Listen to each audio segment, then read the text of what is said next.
During the time of Imam Abu Hanifa rahimahullah, there was a Khalifa named Abu Ja'far, and this Khalifa had an argument with one of his wives because he was preoccupied with his other wives.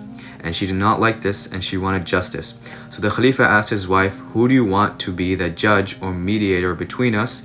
And she said, "Abu Hanifa."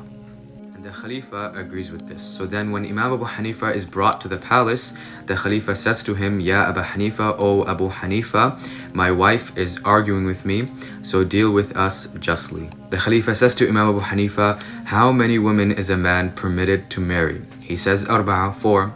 "And is anybody allowed to say anything against that?" And he replies, "No."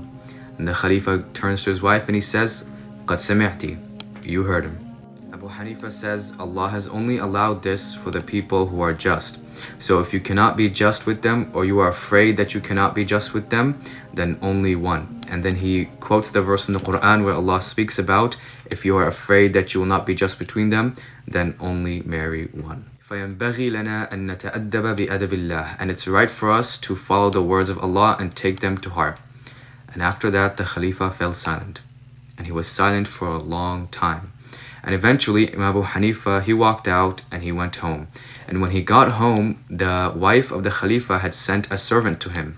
And that servant came with gifts, wealth, clothes, a slave girl, and an Egyptian donkey. And Imam Abu Hanifa sent them all back. And he told the servant, "Give my salams and tell the queen that I wasn't defending you. I was defending my religion." Right? Basically, I'm not a simp.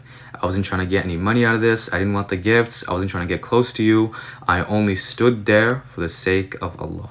This is an example of sincerity. He was prepared to anger the Khalifa and support the case of one of his wives simply because of his desire that Allah's commands are upheld.